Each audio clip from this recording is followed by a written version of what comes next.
Hello students and welcome! Today we're going to dive into a very important chapter from your geography syllabus, conventional energy resources.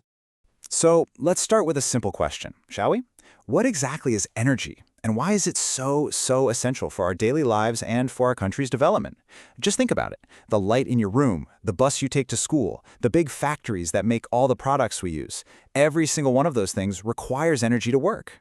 So this is the plan for our lesson today. It's a good idea to follow along so you can make notes easily. We'll start by understanding energy, then we'll look at coal, petroleum, natural gas, and electricity. And please stay till the end because we will discuss some very important exam tips. Okay, let's dive into our first section. First things first, we need to understand what we really mean by conventional sources of energy. Well, it's quite simple. These are the energy sources that we have been using traditionally for a very long time. That's why they are called conventional. Think about what has been used for generations in our villages and cities. Things like firewood, cattle dung cake, and of course, coal. These are the familiar, long-used sources. Now let's talk about the most abundantly available fossil fuel in India, and that is coal. It is truly the backbone of our country's energy needs. In fact, did you know that coal is used to generate over 70% of India's electricity? That's just how critical it is for us. So, it is very important to understand how coal is formed. It's a process that takes millions and millions of years. Imagine giant ferns and ancient plants in huge swamps. When they died, they got buried under layers and layers of mud and sand. The immense heat from the earth and the pressure from these layers slowly compressed them and turned them into coal. Now, what's really interesting is that the quality of coal changes depending on the amount of heat and pressure it has faced over time. It starts as peat, that's the youngest form, with low carbon and high moisture. With more time and pressure, it becomes lignite, which is a low-grade brown coal. Then comes bituminous. This one is very important. It's the most common type used in industries.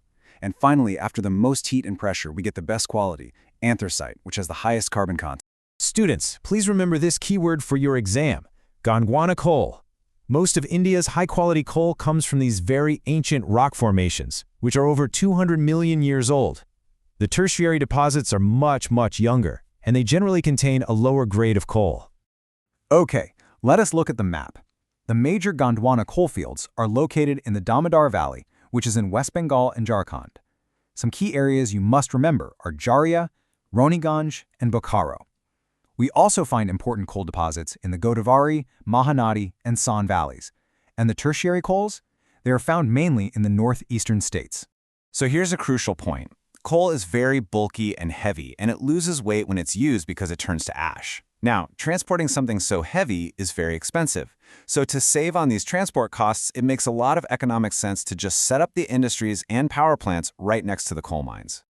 All right, now that we've understood coal, let's move on to our next major energy source, petroleum. It's often called liquid gold, and that's because of its immense value to our economy.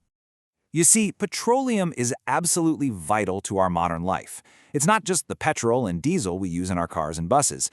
It also provides lubricants that keep all kinds of machines running smoothly. And it serves as a raw material for countless products, from plastics and paints to fertilizers. Now, to understand where we find petroleum, you must know this geological term, anticline. Just imagine you have a sheet of paper, and you bend it upwards to form an arch or a fold. That's an anticline in the rock layers. Now, oil and gas are lighter than water, so they rise up and get trapped in the highest point of this arch, sealed in by rock layers that don't let them escape. So in India, our main petroleum areas are Mumbai High, which is an offshore field, meaning it is in the Arabian Sea. Then on land, or onshore, we have important fields in Gujarat, like Ankleshwar, and also in Assam, which is our country's oldest oil-producing state. Remember the fields there, Digboy and Nahar Katia. Here's another key concept, nodal industry. Petroleum refineries are called nodal industries. A node is like a central point. So the refinery acts as a central point because it takes crude oil and makes many different products. These products then become the raw materials for many other industries, like synthetic textiles, fertilizers, and chemicals. So you see, many industries depend on the refinery. Now, let's discuss two other very important conventional resources, natural gas and electricity. Both of these are crucial for our homes and our industries. Natural gas is considered an important clean energy resource. Why? Because it produces fewer harmful emissions compared to coal and oil. It is often found along with petroleum deposits. In India, key reserves are in Mumbai High, and more recently, large reserves have been discovered in the Krishna-Godavari basin. Now, a common point of confusion for students is the difference between a fuel and electricity. Please remember, coal is a fuel resource. We burn it in thermal power plants to produce thermal electricity, which is a form of energy. Hydroelectricity, on the other hand, is generated using the force of flowing water in dams. Water is a renewable resource, of course, but both thermal and hydel power are considered conventional methods of generating electricity. We have covered a lot of ground today. Let's quickly recap the main points, and then we will discuss how to answer questions on this topic in your exam so you can score full marks. First, for coal. Remember that it's the backbone of our energy sector, and it is primarily found in those ancient Gondwana rock formations in peninsular India. Second, for petroleum, remember the two key words: anticline for where it is found, and nodal industry for the important role of its refineries. Now, for your exam strategy. If you get a 5-mark answer, say on coal distribution, this is how you should write it. Always write in points. Start with a brief introduction. Then, describe the distribution with specific examples of regions and mines. Mentioning the map is a very good point to add. And finally, end with a relevant conclusion. This structure will help you write a complete and high-scoring answer. So, to end, here is something to think about for our future. While these conventional sources have powered our country's growth, they also have environmental impacts. The big question is, how can we balance our need for energy with the need to protect our environment?